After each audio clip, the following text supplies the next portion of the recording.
생각이 있었겠죠. 아마. 네, 여러 가지 그 시점도 봤겠지요. 네. 어떤 사람이 후임으로 돼야 된다고 생각하십니까? 사실 저는 뭐 국내에서 지금 뭐 안보라는 다 장악을 하고 네. 있었는데 네. 이제 그것 좀 탈피해야 됩니다. 우리 뭐 있잖아요. 동종 교배는 가장 안 좋은 거라고 좀 이 다른 분야에서 뭐 교수를 했던 뭐 외교관이라든지 또 군이라든지 이런 분들이 모아서 총의를 모아서 대한민국의 안보 외교 전략을 짜야 되는 겁니다. 자, 국정원장은요? 국정원장은 지금 글쎄 국정원장 후보가 나오고 있는데 황교안 법무부 장관 이병기 주일대사가 지금 하마평에 오르고 있는데요. 글쎄 뭐 저도 뭐 국정원장 인사를 제 인사권자가 아니기 이병기 때문에 주일대사는 국정원 1차장을 했었죠. 예. 네, DJ 때 그렇습니다. 1차장을 했습니다. 일단은 글쎄 모르겠습니다. 어찌됐든 조직을 아는 사람이 들어가지 조직을 빨리 장악을 할 수 있다는 그러면 건 저 후임 기본입니다. 안보실장에는 지금 전부 다 군인 출신인데 저렇게 되면은 동종 아까 뭐라고 합니까? 교배. 동종 교배가 되기 때문에 상당히 문제가 있대. 아니, 전부 그러니까- 동종인데요, 저기는. 한 명 윤병세 외교부 장관 빼고는 동종인데. 예. 지난 1년인가 NLL 뭐 등등 댓글을 해서 국정원 개혁해야 된다라는 게 거의 1년 동안 공방을 했지 않습니까? 네. 근데 지금 한 15년 정도 권력의 흐름으로 볼 때 가장 크게 변화를 한 게 국정원입니다. 과거 국정원은 권력의 중추인데다가 국내 정치에 중요한 역할을 했죠. 네. 핵심적인 역할을. 근데 순식간에 어느 순간 권력이 약화되면서 지금은 국내적인 역할이 확 줄어든 거죠. 네. 그래서 그게 앞으로 검찰로 많이 갔죠. 그렇습니다. 이제는 대북 관계와 해외 정보. 그래서 그야말로 21세기형의 국정원으로 거듭나는 이 길목이기 때문에 과거처럼 국내 정치에 관심 많고 강경하고 말이죠. 뭔가 꼴통 보수든 어떤 뭔가 고약한 편협한 사람을 갖는 것보다는 상당히 글로벌 마인드를 가진 사람이 국정원장이 돼서 이제 국정원의 새로운 위상을 바꿀 때다. 그게 우리나라에 걸맞고 또 북한을 우리에게 이길 수 있는 진정한 길이지. 국내 정치의 계획하거나 어느 한쪽으로 지나친 일병도로 강경 일병도로 간다든지 하는 것은 오히려 더 부작용이 날 수가 있다. 네. 자, 우리 안영환 의원한테 얘기는 네. 친박이 변심을 한 거 아니냐. 정의화 의원이 국회의장이 됐습니다. 네. 예. 당연히 황우여 대표가 될 거라고 생각을 많이 했었는데, 네. 네, 이변이 일어난 거 아니냐. 이거 친박에 대한 변심 아니냐. 그리고 이제 친박 주장했던 사람들, 특히 뭐 김항식 총리도 그렇고요. 이거 친박 이야기한 사람들은 이게 지금 다 뭔가 지금 떨어지는 분위기 아니냐. 뭐 이런 얘기가 있는데 어떻게 보십니까?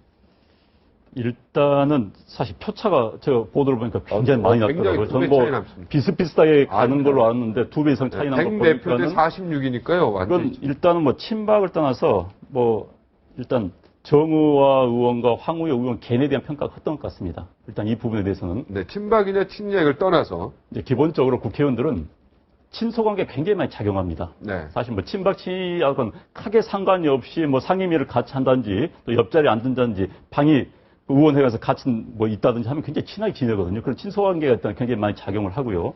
그 다음에 이제 이번에 보면은 그 새누리당 의원들이 국회 선진화법 때문에 굉장히 많은 스트레스를 받은 걸로 알고 있습니다. 물론 저는 국회 선진화법에 반대했던 사람인데요. 그 당시 황우여 의원이 그 당시 국회 선진화법을 주도를 했었죠. 원내대표가. 네네. 소신을 가지고. 네. 그런데 그 당시 정우화 국회 부의장은 그래서 반대 성명을 냈던 분입니다. 사실 그런 부분들도 작용을 했고 또 아주 극단적으로 말했다면 황우여 대표의 2년 동안의 당 운영에 대한 평가가 이번에 작용을 했다고 봅니다.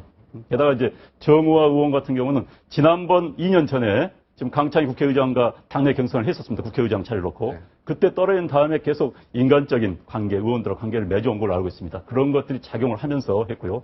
친박 부분은 이렇습니다. 사실 이제 당내에서 친박 비박이라는 의미가 상당히 없어진 건 맞습니다. 비박이라는 부분이 굉장히 역할이 크고 힘이 크면 친박도 커지는 겁니다.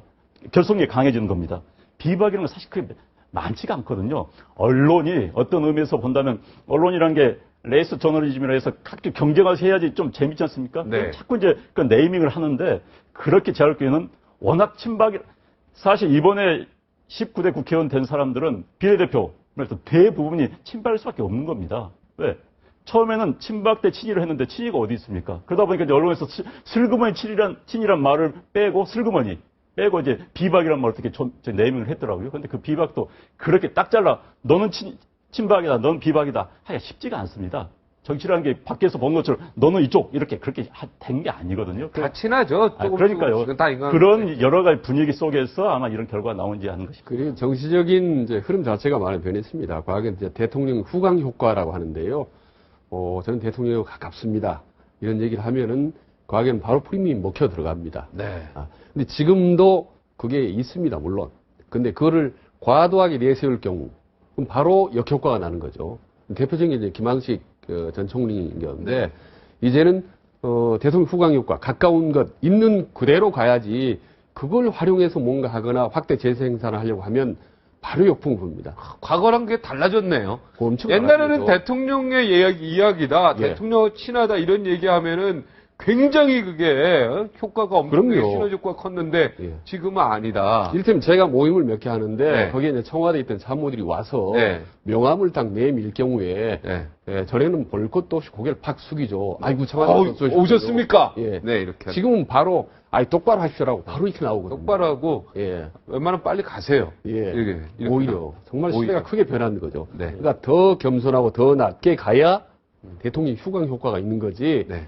그거를 좀 오버해서 과시하려고 하는 순간 그건 바로 역풍이 나오는 거죠. 김기춘 비서실장의 유임에 대해서는 우리 소장님은 어떻게 생각하세요? 그건요, 대통령 입장에서는 상당히 요긴한 존재로 인식을 하고 있다는 거죠. 네, 그만큼, 중요한 존재로. 예, 아마 기춘대감이라는 얘기가 나올 정도로, 네. 정말 지금은 상당 부분을 의지하고 있을 것이다. 아마도. 그리고 아까 말씀드렸듯이, PK 어떤 좌장으로서 모든 사정기관의 핵심이 같은 후배거나 이런 사람들 아니겠습니까? 지금 안대희 대법관이 평검사 시절에 김기춘 검찰총장을 했습니다. 그러니까 15년 선배거든요. 그러니까 김기춘 비서실장이 총리를 비롯한 민정수석은 물론이고 말이죠. 대선배. 모든 사람들을 컨트롤하고 완전히 장악하고 있기 때문에 대통령 입장에서 얼마나 편하겠습니까? 버튼 하나 누르면 바로 팍팍팍 나가거든요. 그런 요긴한 존재이기 때문에 김기춘 입장에서는 혹시 보호하고 지금 필요하다. 대신 안보실장이라든지 정부진 국정원장 같은 경우는 이제는 세월호 이제는 직격탄을 맞았다고 보지는 않고 저는 파편을 맞았다고 보는 거죠. 네. 이미 오래 전부터 개각에 대한 요구가 있었고 대폭 개각을 해야 되는 마당에 김기춘 비서실장은 보호하는 측면에서 어떻게 보면 청와대가 면할 수는 없기 때문에 안보실장이 갖고 또 이후 몇 명의 수석도 저는 거쳐될 거라고 봅니다. 네, 직급은 비서실장보다는 총리가 높죠. 그렇습니다. 지금 비서실장은 옛날에 빅3라서 파워는 비서실장이 더 세는지 셀지 모르지만 지금은 총리가 더 높죠. 총리가 더 높죠. 훨씬. 근데 이거 비서실장이 선배고 총리가 후배라서 15년 후배기 네, 때문에. 15년 그것도 예. 1, 2년 후배도 아니고. 그렇죠. 이렇게 되면은 야, 과연 이제 책임 총리가 어떻게 할 수 있는가라는 것은 과연 이 회창이 되느냐, 네. 부딪히다가 10개월 만에 팽 당하는 거 되느냐, 아니면 이 해 찬이 돼서 니은이냐 이응이냐. 예, 정말 예, 제대로 국정을 한번 장악하고 갈 수 있느냐. 그때 말입니다. 제가 아는 분이 장관급이었는데 이해 찬 총리 때 방에 들어가서 이 사람도 실세 장관급이기 때문에 네. 상대는 세게 좀 부딪혔죠. 네. 그래서 나가면서 문을 쾅 닫고 나왔습니다. 네. 너무 이해 찬 총리가 세기 때문에 네. 얼마 후에 경질됐죠. 그냥 아웃됐습니다. 네, 그냥 아웃됐습니다. 네. 그러니까 그게 아주 책임 총리는 그러니까 인사권을 네, 문 세게 닫고 갔다고 아웃. 세도를 하고 그러니까 대통령 책임 총리 여부는 전적으로 대통령에 달려 있습니다. 대통령이 저는 권한은 좀 크게 줄 수가 없습니다. 어차피 태양은 하나이기 때문에 총리에게 많은 권한을 이해 창처럼 줄 경우는 창이 부러져 버리는 겁니다. 그래서 권한은 많이 줄 필요는 없지만 역할은 좀 많이 줄 필요가 있다. 일일이 받아적게 하지 말고 상당 부분의 영향을 과거와는 전임 자원은 비교할수록 상당 부분 역할을 줄 필요가 있다. 네. 국민 입장에서 어떤 총리가 필요합니까? 이해창입니까? 찬입니까? 니은입니까? 이응입니까? 답 못하죠. 헷갈리죠. 그런데 이 대한민국에서 총리라는 자리가 정말 애매한 자리입니다. 사실 예. 처음에 헌법을 만들 때부터 왜곡된 자리였습니다. 처음에 이승만 대통령이 이제 들어서는 헌법 만들 때 그 당시 한민당 계열에서는 의원 내각제를 원했습니다. 이승만은 뭐 제왕적 대통령제를 원했겠죠. 그 절충안에서 만든 것이 국무총리 됩니다. 아주 왜곡된 상황에서 만들어진 겁니다. 네. 그다음에 지금 대한민국 헌법에서도 규정하고 있는 것은 총리에 관한 단 두 조항밖에 없습니다. 나머지는 총리는 무슨 일을 하는 것도 정해지지 않았어요, 지금. 그러니까 총리가 자기의 재량보다는 자기가 이제 창조적 일을 해야 되는 겁니다. 이 일은 내가 찾아서 해야겠다. 찾아서 하지 않으면 총리 할 일 하나도 없습니다. 왜? 청와대 일하고 장관 일하면 총리 없어도 대한민국 잘 돌아갑니다. 대통령을 보좌하고 헌법에. 그러니까. 그래서 자기가 자기 역할, 정말 청와대와 내각 사이에서 자기 역할을 찾아서 정말 창조적 행정이라는 말도 있지만 창조적으로 행정을 하는 것이 앞으로 안대희 뭐 후보자든 새로운 총리가 들어왔을 때 할 역할이 아닌 것입니다. 그러니까 바로 정말 안녕하로 말씀하신 대한민국이 가장 애매모호한 자리가 총리라는 부분을 동의하고 네. 미국의 부통령도 가장 파워풀하면서 가장 할 일이 없는 애매모호한. 애매모호한 자리입니다. 네. 잘 그 자리를 얼마나 슬기롭게 안대희 내정자가 하느냐에 따라서 성공한 총리가 될 수도 있죠.